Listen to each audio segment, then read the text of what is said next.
kembali bersama saya Melina Ikain Fitri. Kita akan bahas mengenai statistik ekonomi atau statistik deskriptif. Dalam hal ini kita materinya adalah mengenai tabel distribusi frekuensi. Ya. Tabel distribusi frekuensi ini tujuannya adalah yang pertama untuk jika kita punya data tersebut tidak tertata dengan baik, ya tentu data tersebut tidak bisa kita ambil kesimpulan, pasti akan berantakan. Kita tidak tahu misalnya kesimpulannya adalah data tertinggi atau data ini rata-rata memiliki angka berapa atau data ini paling banyak pada interval berapa gitu ya. Jadi tujuan dari tabel distribusi frekuensi ini agar datanya tertata baik dan memiliki makna serta nanti saat mengambil keputusan lebih gampang, ya. Dalam distribusi frekuensi, tabel distribusi frekuensi ini ya mengelompokkan data ke dalam beberapa kategori. Kategori ini bisa disebut dalam bentuk interval-interval atau kategori dalam bentuk kelas yang menunjukkan banyaknya data frekuensi dalam setiap kategori atau kelas. Jadi kategori dan kelas ini sama ya. Setiap data tidak dapat dimasukkan ke dalam 2 atau lebih kategori. Nah, contohnya gini, misalnya ada angka 45. 45 ini pasti berada pada interval antara 40 sampai dengan 50, ya. Tidak akan berada pada interval 60 sampai 70 atau 100 sampai 110, ya. Jadi interval ini kita sebut juga dengan kelas dan dia hanya berada pada satu kelas atau satu kategori. Langkah-langkah dalam membuat tabel distribusi frekuensi, yang pertama tentu kita punya datanya dulu, ya. Datanya kita kumpulkan, lalu kita urutkan dia dari yang terkecil hingga yang terbesar, atau boleh sebaliknya, atau tidak diurutkan juga tidak apa-apa, tapi nanti akan kerepotan saat kita memasukkan data-data tersebut ke kelas interval. Nah, yang ketiga yaitu membuat kategori kelas atau jumlah kelas, di mana cara perhitungannya yaitu dengan rumus ini, ya. K sama dengan 1 ditambah 3,322 log N, dan N itu adalah banyaknya data. Ya, banyaknya data ini misalnya data ada 1, 2, 3, 4, 5, berarti ada 5 data, ya. Lalu membuat interval kelas. Interval kelas ini tujuannya adalah kita mau membuat selang-selang nantinya, ya. Nah, cara menghitung interval kelas yaitu selisih antara nilai tertinggi dengan nilai terendah dibagi dengan jumlah kelas. Nah, jumlah kelas ini yang nomor 3 kita kerjakan tadi, ya. Lalu yang terakhir adalah melakukan perhitungan setiap kelasnya. Jadi dalam setiap kelas tersebut ada berapa banyak angka berada di kelas tersebut. Nah, ini 5 langkah sederhana untuk membuat tabel distribusi frekuensi. Berikutnya ini kita lihat contoh. Contohnya di sini adalah datanya tidak beraturan susunannya atau urutannya, ya. Tentu kalau dalam keputusan kita tidak bisa memutuskan data ini bentuknya seperti apa, rata-ratanya seperti apa, dan nilai tertinggi, nilai terendah itu akan kesulitan, ya. Sebenarnya kalau nilai tertinggi dan nilai terendah bisa aja kita lihat satu-satu, yang tertinggi yang terendahnya yang mana, ya. Data di samping adalah umur 40 aki mobil yang serupa jenisnya, dicatat sampai 1/10 terdekat. Bentuk distribusi frekuensi dari data tersebut. Jadi yang kita diminta di sinilah dari 40 data ini kita buatlah tabel distribusi frekuensinya. 40 data itu N sama dengan 40. Ya, jadi banyak data dalam 40. Nah, ini hasil tabel distribusi frekuensi. Nah, gimana cara membuatnya? Yang pertama adalah kita tentukan N-nya. N-nya adalah sebesar 40, ya, dengan nilai tertingginya 4,7, nilai terendah 1,6. Coba kita lihat. Nilai terendah di sini ya 1,6 ya, nggak ada lagi yang lain. Sini 1,9, ya nggak ada ya. Oke, nilai tertingginya kita lihat yang kepala 4 paling tinggi adalah 4,7, ya, ada 2 4,7-nya. Jadi nilai maksimum 4,7, nilai minimum 1,6 dan N-nya sama dengan 40. Langkah kedua, kita akan menentukan jumlah kelas atau banyaknya kelas, ya. Kelas itu yang ini. 1, 2, 3, 4, 5, 6, 7. Jadi ada berapa banyak di sini? Ada 7 kelas. Nah, gimana kita bisa menentukan dia 7 kelas? Nah, ini di langkah kedua, yaitu 1 ditambah rumus yang tadi ya 3,322 log N. N-nya 40, maka N tadi log-nya diganti log 40. Jadi hasilnya diperoleh, hitung dulu log N-nya, ya. lalu kalikan dengan 3,322, hasilnya baru tambahkan dengan 1 ya. Jangan kebalik, 1 dulu ditambah 3,322 kali log 40, itu hasilnya pasti akan salah ya. Nanti diperoleh setelah hitung log n, kalikan dengan 3,322, hasilnya tambahkan dengan 1, maka diperoleh 6,322. Dalam kasus ini, kita selalu bulatkan ke atas. Walaupun di belakang semuanya kurang dari 0,5, tetap kita bulatkan ke atas. Ya. Nanti ketemu 6,1, tetap jadi 7. 6,6, tetap jadi 7. Oke. Lalu langkah berikutnya, berarti kita punya 7 kelas. Sudah benar di sini ya, 1, 2, 3, 4, 5, 6, 7. Lalu yang berikutnya, langkah ketiga adalah menentukan interval kelas. Interval kelasnya ini kita tentukan dari rumus yang tadi, masih ingat ya, rumus yang ini. Nah ini interval kelas, nilai tertinggi dikurangi nilai terendah dibagi dengan jumlah kelas. Ya, nah di sini kita lihat nilai tertinggi tadi adalah 4,7, makanya di sini 4,7. Nilai terendahnya 1,6, maka di sini 1,6. Selisihnya hasilnya dibagi dengan 7, diperolehlah 3,1. Selisih 4,7 dengan 1,6 bagi 7 hasilnya 0,443. Kembali lagi ini dibulatkan menjadi ke atas, yaitu menjadi 0,5. Bulat ke atasnya bukan jadi 1 ya, tetapi bulatnya adalah 4 di belakang ini dibulatkan ke atas jadi 0,5. Nah, tujuannya untuk apa? Kita lihat. Pertama kita tentukan kolom selang kelas atau interval kelas atau kategori kelas, itu sama aja namanya, yaitu yang pertama kita tentukan dulu batas bawah. Ini kita sebut dia batas bawah, sedangkan sebelah sini kita sebut dia dengan batas atas. Nah di batas bawah ini kita tentukan boleh dari nilai terendah 1,6 ataupun boleh di bawahnya ya. Di bawahnya artinya tidak ada berada di data ini, boleh saja asalkan nanti di akhirnya di batas atas 4,7 ini bisa masuk ke dalam interval ya. Kayak kita lihat yang tadi maaf. Nah, ini ya saya mau ngambilnya di sini 1,5. Saudara mau coba 1,6 silahkan ya. Hasilnya nanti tentu di frekuensi bisa saja sama, bisa saja berbeda nanti ya. Nah, di sini selang kelasnya 1,5 ya. Nah, untuk menentukan sampai berapa 1,9-nya dari mana ya. Berarti di sini 1,5 tadi kita udah hitung interval kelas sebesar 0,5, 1,5 tambahkan dengan 0,5. Dapatnya berapa? Dapatnya 2 ya. Jadi selisih ini yang 0,5. Nah, berapa intervalnya? Kurangkan dengan 0,1 ya. Kurangkan dengan 0,1, maka di sini diperoleh 1,9. Nah, 0,1 itu sebenarnya diambil secara ini saja. 0,5 paling kecilnya berapa di situ? 0,1. Berarti kita ambil 0,1. Kalau di sini misalnya intervalnya 5, pilih 1 ya. Nah, ini untuk selang kelas. Nah, ke sini tambahkan lagi dengan 0,5, maka dapat diperoleh di sini 2,5, tambahkan lagi dengan 0,5, dapat 3 dan seterusnya. Begitu juga halnya untuk batas atas. 1,9 tambah 0,5 dapat 2,4. Tambah lagi 0,5 dapat 2,5. Tambah lagi 0,5 dapat 3,4, 3,9 dan seterusnya sampai di kelas ke-7 paling tinggi adalah 4,9. 4,9 paling tinggi dalam interval ini, 4,7 sudah include di dalamnya ya. Karena tadi kita punya nilai tertinggi dari data AGI tadi adalah 4,7, berarti interval ini bisa kita terima ya. Kalau saudara mau coba lagi lebih rendah ini 1,4, tentu ini akan mundur lagi ya, 4,8. Masih bisa masuk interval 4,7, boleh saja. Kalau ini kita kurangi lagi jadi 1,3, berarti di sini 4,7. 4,7-nya masih include, boleh saja. Kalau 1,2 di sini jadinya 1,6.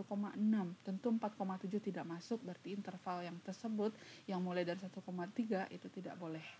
Jadi paham ya maksudnya? Dan di sini maksimal itu 1,6.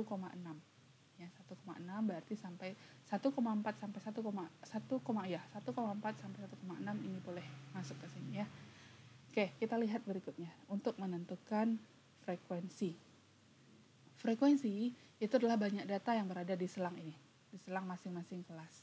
Misalnya kelas pertama, kita sebut kelas pertama ini kelas kedua, ketiga, keempat, kelima, keenam, ketujuh. Di kelas pertama dengan interval 1,5 sampai 1,9. ada berapa banyak data, kita lihat lagi di umur Q mobil ini ya, 1,6 sampai 1,5 sampai 1,9, berarti kita harus cari data di sini yang berada pada interval tersebut, yaitu 1,6 ya. Lalu ada yang kedua adalah 1,9 ya. Yang kepala satu cuma satu data ya. Oke, kita lihat berarti dia hanya dua data, 1,6 dan 1,9. Jadi makanya di sini frekuensinya adalah 2. Lalu berikutnya untuk kategori atau kelas kedua dengan interval 2 sampai 2,4 ada berapa banyak datanya? Kita lihat 2 sampai 2,4. Berarti di sini 2,2, nggak ada lagi yang lain. 2,6 lebih dari 2,4 berarti nggak masuk. Jadi cuma ada satu data. Makanya di sini frekuensinya adalah 1 ya. Lalu berikutnya kelas yang ketiga 2,5 sampai 2,9. 2,5 berarti ini masuk 1 ya.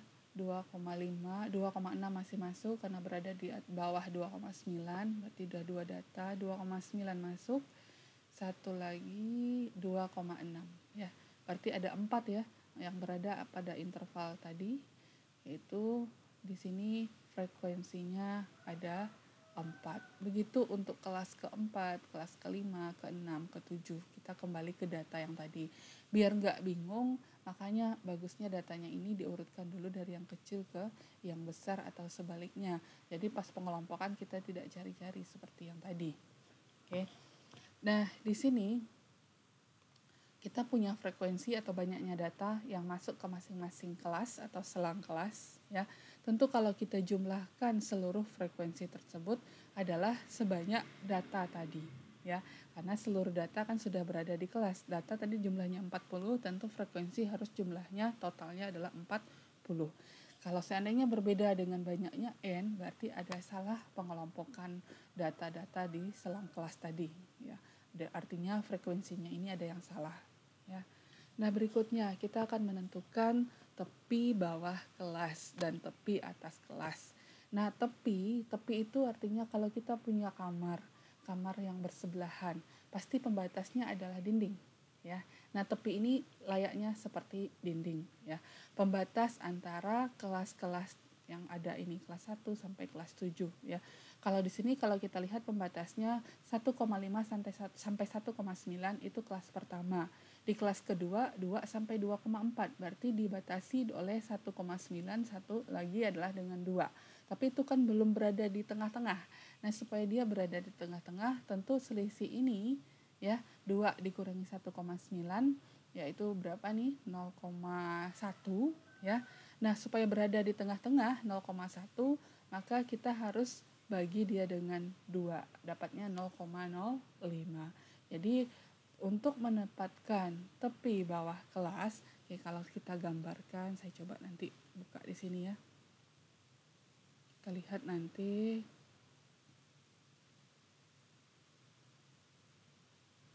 Oke, kita coba nanti menggambarkannya untuk menentukan.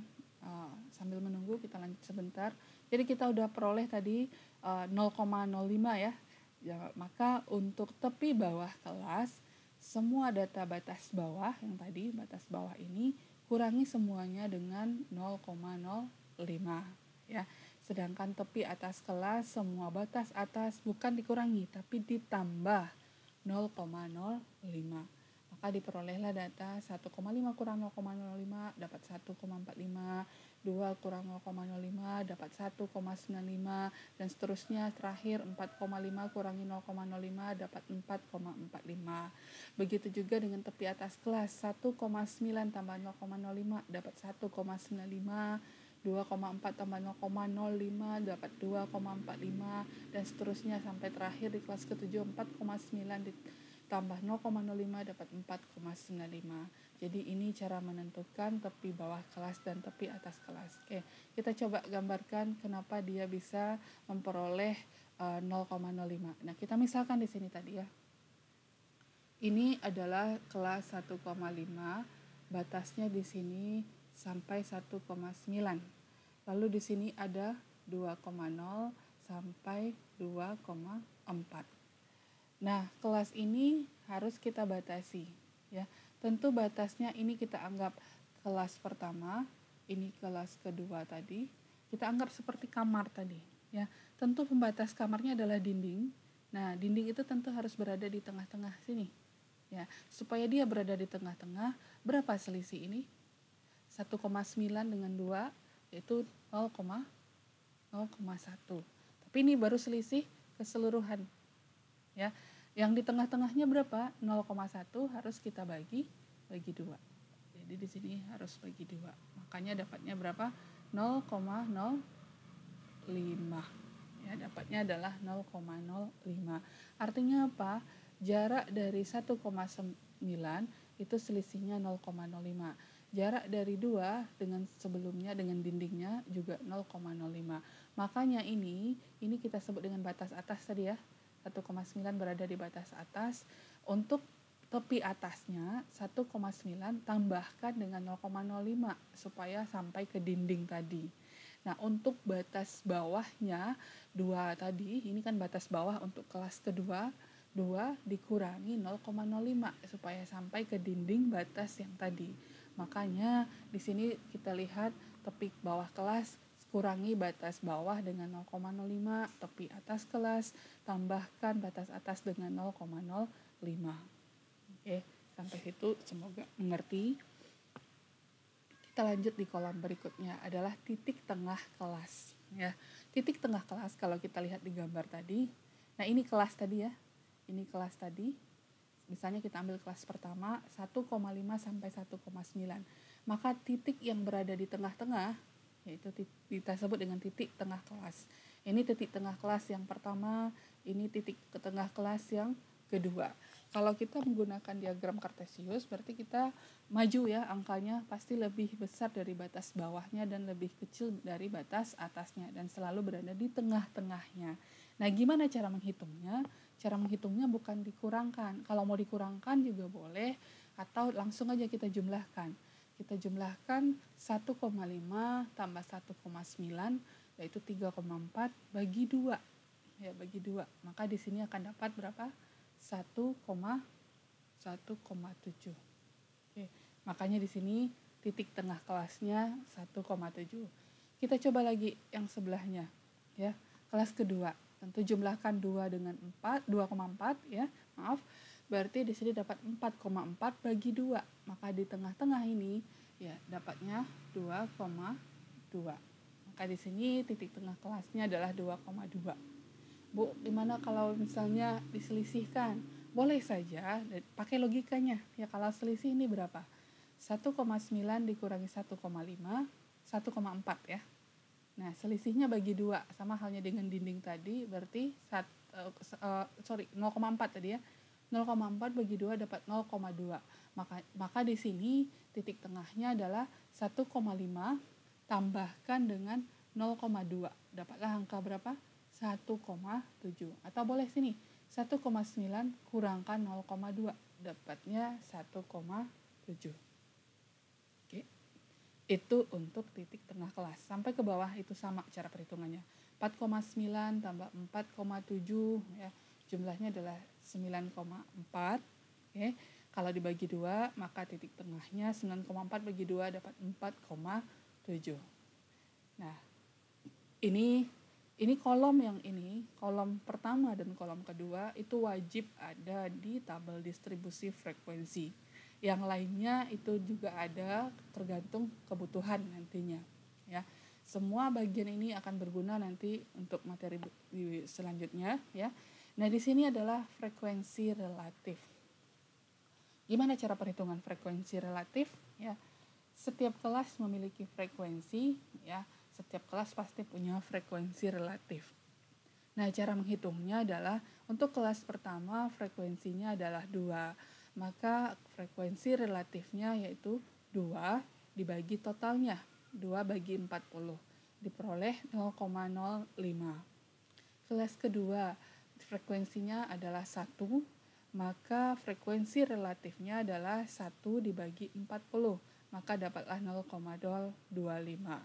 Dan seterusnya sampai kelas ke-7, frekuensinya adalah 3, maka frekuensi relatifnya 3 dibagi 40, maka dapatlah nilai 0,075. Jadi semuanya ini cara perhitungannya adalah masing-masing frekuensi kelas dibagikan dengan total frekuensinya.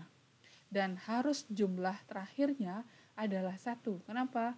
Karena akhir itu cara menghitungnya kan total frekuensi dibagi dengan totalnya sendiri, yaitu 40 per 40, jadi nilainya adalah 1. Nah, total ini semuanya kita jumlahkan harus bernilai 1.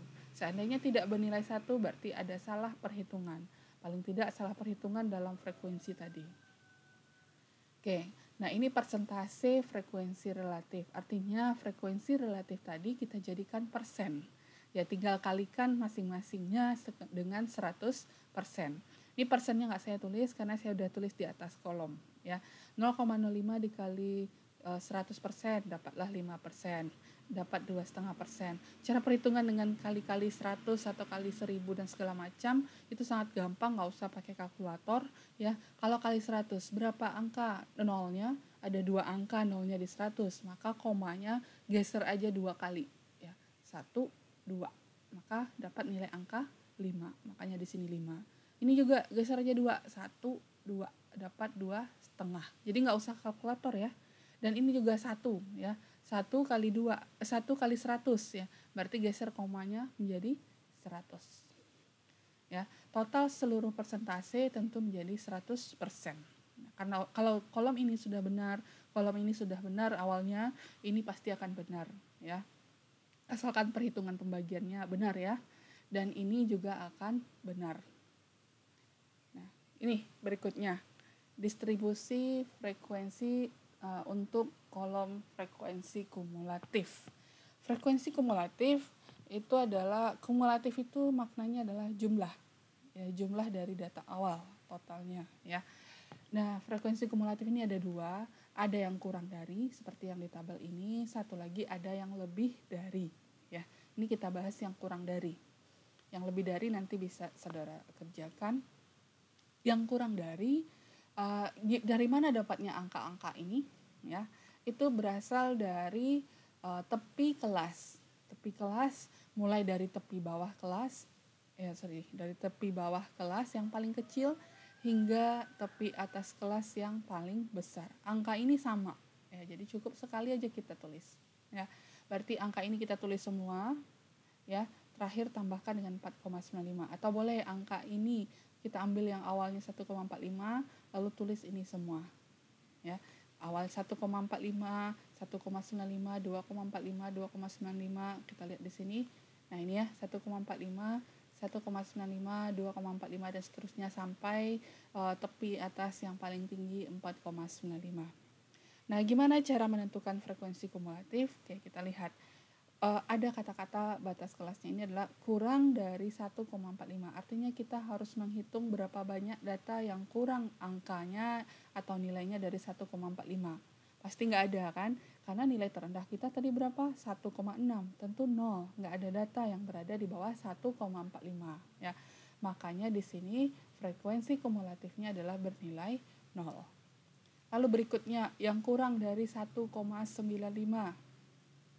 Nih 1,95 datanya. Yang kurang dari 1,95 ya, berarti datanya berada pada selang kelas berapa? 1,5 sampai 1,9. Ada berapa banyak frekuensinya? Ada 2. Makanya di sini datanya adalah sebesar 2. Lalu berikutnya data yang kurang dari 2,45. Berarti kelas mana saja yang termasuk yang kurang dari 2,45? Yaitu kelas pertama. Ya, datanya semuanya pasti kurang dari 2,45. Data kelas kedua semuanya juga pasti kurang dari 2,45 karena dari data kelas kedua paling tinggi datanya 2,4. Maka frekuensi kumulatifnya adalah 2 ditambah 1, jadinya 3. Nah, itu yang kita maksud dengan kumulatif ya. Jadinya di 3. Sama halnya kurang dari 2,95. Nah, kurang dari 2,95 berarti ada 3 kelas ya. Kelas pertama udah pasti, kelas kedua udah pasti, kelas ketiga data paling tinggi 2,9. Kita butuh data yang kurang dari 2,95. Otomatis kelas ketiga juga masuk. Maka frekuensi kumulatifnya 2 tambah 1 tambah 4. Dapat dapatlah nilainya 7 ya. Sama halnya yang untuk kelas kurang dari 3,45 ya. Otomatis kelas yang mana aja yang masuk, kelas pertama pasti masuk, kedua pasti masuk, ketiga pasti masuk, keempat kelasnya paling tinggi datanya adalah 3,4. Kita butuh data yang kurang dari 3,45, otomatis kelas keempat ini masuk ya. Maka frekuensi kumulatifnya 2 tambah 1, 1 tambah lalu 2 tambah 1 tambah 4 tambah 15. Maka diperolehlah frekuensinya yang kurang dari 3,45 sebesar 22. Begitu seterusnya sampai yang kurang dari 4,95. Kurang dari 4,95 pasti semua kelas ya. Karena data paling tinggi itu di kelasnya adalah 4,9. Kalau kita punya data AKI tadi 4,7. Artinya apa? Keseluruhan data atau ke-40-an datanya itu pasti kurang dari 4,95. Makanya di sini adalah 40. Nah, persentasenya tinggal bagikan aja masing-masing frekuensi dengan 40 kali 100%. Ya. 0 bagi 40 pasti 0, kali 100% 0%.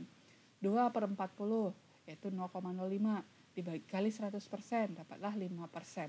Dan seterusnya. Ya.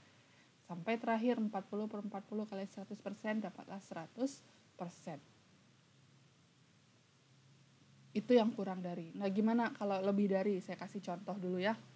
Di sini tentu kita ganti dengan lebih dari ya. Lebih dari batas kelasnya tetap sama ya 1,45 sampai 4,95. Jadi kita hitung lebih dari 1,45. Ada berapa banyak data yang lebih dari 1,45? Pasti seluruh data ya. Ya, data ini aja paling rendah 1,5. Dia lebih dari 1,45. Makanya masuk semuanya.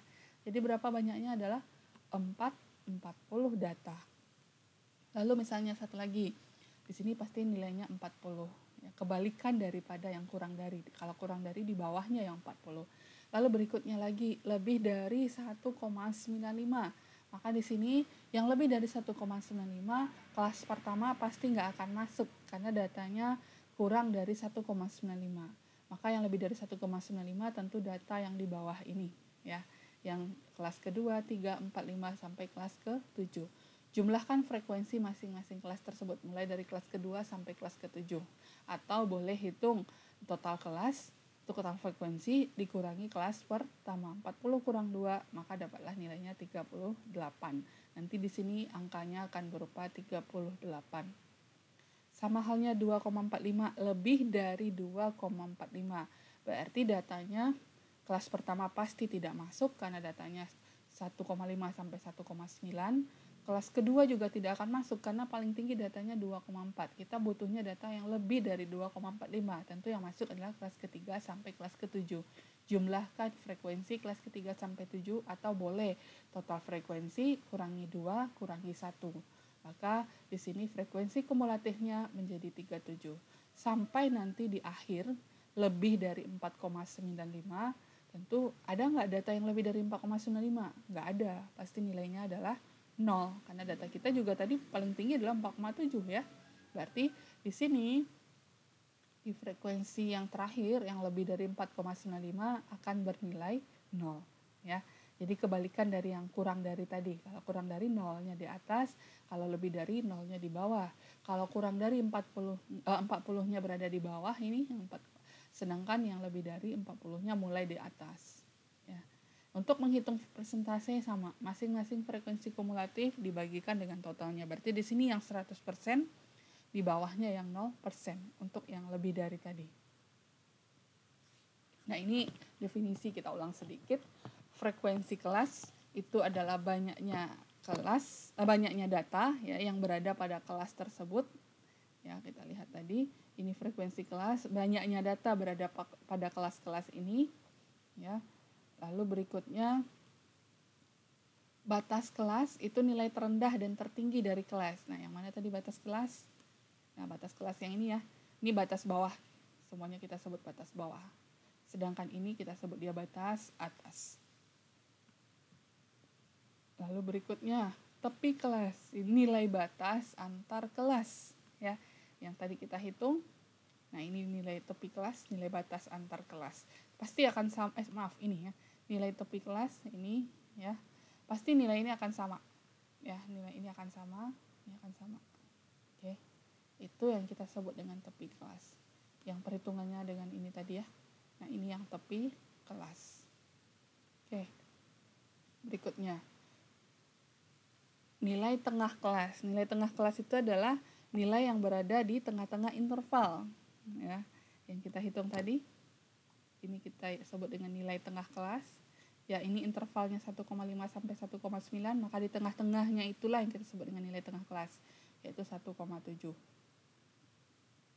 Frekuensi relatif adalah frekuensi setiap kelas dibandingkan dengan kelas frekuensi totalnya, yaitu masing-masing kelas punya frekuensi, lalu hasil masingnya ini bagikan 40, maka itulah kita sebut dengan frekuensi relatif.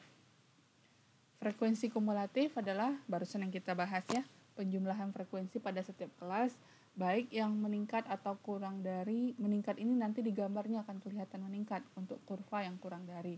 Kalau lebih dari, kurvanya akan menurun. Kita akan sebut dengan kurvanya, nanti kita bahas, itu kita sebut kurvanya Ogive ya. Jadi dari tabel distribusi frekuensi tersebut kita bisa bentuk secara grafisnya ya. Secara grafisnya yaitu ada 3 yang akan kita bahas, yaitu pertama adalah histogram, lalu kedua adalah poligon, dan yang ketiga adalah Ogive ya. Histogram bentuknya adalah nanti akan seperti tabel batang ya. Kurva batang ya, bukan tabel. Bentuknya adalah seperti kurva batang, tapi kurva batangnya itu berdempetan. Kalau kurva batang biasa kan saling berjauhan ya. Kalau ini dia berdempetan. Sedangkan poligon bentuknya itu adalah seperti grafik garis atau kurva garis ya. Nah, ini cara membuatnya.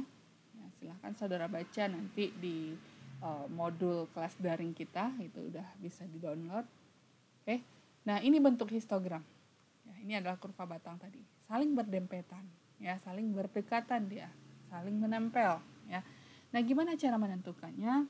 Nah, di histogram ini yang harus kita ketahui adalah, yang harus kita ambil datanya adalah frekuensi dan tepi kelas. Ini maaf, ini bukan batas ya, tapi tepi kelas. Jadi yang harus kita ambil adalah frekuensi dan tepi kelas.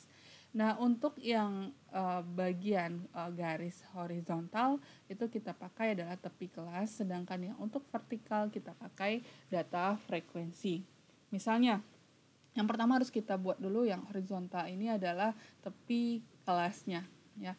Tepi kelasnya 1,45, 1,95, 2,45. Ini pasti intervalnya sama ya, 0,5 ya.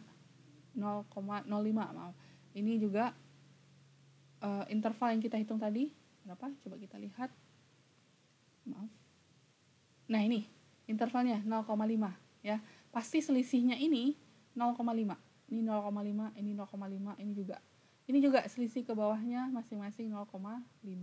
Ini pun juga tadi kita hitung pertama ya. Dan ini pun juga 0,5 selisihnya. Ya. Jadi kalau misalnya malas ngitung masing-masing, ya udah tambahin aja 0,5. Ini juga, ini juga.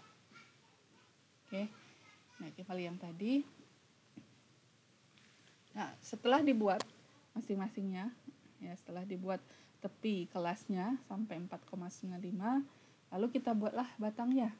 Lebar batangnya selebar tepi kelas yang tadi. Nah, tinggi batangnya sesuai dengan frekuensi, ya. Frekuensi untuk kelas pertama dari 1,45 sampai 1,95 itu adalah 2, ya kita kira-kirakan aja tingginya di sini adalah 2, ya. Kelas kedua separuh dari 2 yaitu 1. Kelas ketiga ada 4, ya di bawah 5 yaitu berada di sini. Kelas keempat 15, ya tingginya 15 ini. Kelas ke berikutnya 10 tinggi batangnya, lalu berikutnya 5, ya tentu lebih tinggi dari 4, ini 5. Lalu berikutnya adalah 3, lebih dari 2 yang tadi. Nah, ini kurva yang seperti ini yang kita sebut dia dengan histogram. Jadi jangan salah ya, kalau kurvanya batangnya itu berjarakan ya, berpisah ya, nggak menempel seperti ini, itu bukan histogram ya. Ini histogram ini sangat berguna nanti untuk penelitian, itu terutama melihat kurva tersebut berdistribusi normal atau tidak. Nah, ini lagi berikutnya, poligon. Ya, poligon tadi kan sudah kita bilang bahwa dia berupa garis, ya, berupa kurva garis, di mana poligon ini dia mengacu kepada hasil titik tengah kelas dan frekuensi. Ya, titik tengah kelas masih ingat ya cara menghitungnya. Jadi kita tulis dulu titik tengah kelas semuanya. Selisihnya kan 0,5 tadi ya. Nah, untuk mulai dari 0, itu frekuensinya tentu 1,7 kita kurangi 0,5 dapatlah 1,2. 0 di akhir juga 4,7 ditambah 0,5 dapat 5,2 ya. Nah, kurvanya ini cara menulisnya masing-masing titik tengah setelah kita tulis ya. Di kelas pertama di titik tengah 1,7 frekuensi ada 2. Berarti posisi titiknya di 2. Kita hubungkan dengan garis dari 0 sampai 2. Lalu kelas kedua frekuensinya 1, berarti titiknya turun ya, di 2,2 tadi titik tengahnya turun jadi 1, hubungkan garisnya ya. Lalu berikutnya di titik tengah 2,7 frekuensinya 4, di 2,7 ini frekuensinya 4, kita cari titiknya 4 di sini, hubungkan lagi garisnya. 3,2 titik tengahnya 15, berarti titiknya kita taruh sini 15 dulu, baru kita hubungkan garisnya ke 2,7 yang tadi. Dan seterusnya sampai terakhir 4,7 yaitu 3 ya. Dan 5,2 itu berada di 0 karena nggak ada data di 5,2 ya. Maka dia titiknya 0. Nah, ini yang kita sebut dia dengan poligon ya. Poligon dan histogram kadang ada yang menulisnya digabungkan saja ya. Ada yang menggambarkan digabungkan. Nah, titik di tengah-tengah batang ini adalah titik tengah ya. Nah, tinggal di tengah-tengah batang hubungkan aja garisnya.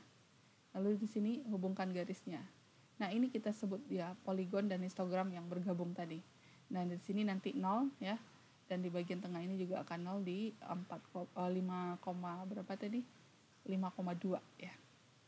Oke. Nah, ini histogram dan poligon. Nah, ogive lagi ya. Ogive. Nah, ini dasarnya ogive itu adalah tepi bawah kelas ya, tepi bawah dan tepi atasnya. Tepi kelas lebih tepatnya ya 1,45 sampai 4,95. Lalu frekuensi kumulatif yang dipakai baik kurang dari atau lebih dari. Nah, ini yang kurang dari, ini yang lebih dari ya, yang tadi kita hitung manual, tapi belum ada tabelnya di atas. Nah, saudara bisa cek jawaban saudara di sini ya. Nah, gimana cara menggambarnya? Nah, ini bentuk kurvanya. Kita lihat dulu yang kumulatif kurang dari ya. Di bagian bawah itu adalah tepi kelas ya. Tepi kelas 1,45 ada 0 ya frekuensinya. Yang 1,95 ada 2. Kita lihat 1,450, 1,952. Hubungkan garisnya ya. Lalu berikutnya 2,453, 2,957 ya. 2,453, 2,957. Hubungkan juga garisnya yang tadi ya. Sampai terakhir nanti titiknya paling tinggi berapa? 40 ya. Makanya di sini kalau kurva frekuensi kumulatif kurang dari, kurvanya menaik. Ya, tadi kan ada kita bahas yang menaik tadi. Nah, ini dia. Naik sampai 40. Jadi kalau yang lebih dari dia akan menurun karena dia mulai dari 40 sampai turun ke 4,95 ya. Tadi mulai dari 40 dan yang titik 4,95 nilainya 0. Ya, gampang ya cara membuat kurvanya. Jadi inilah materi kita mengenai tabel distribusi frekuensi. Ya, semoga bermanfaat. Wassalam.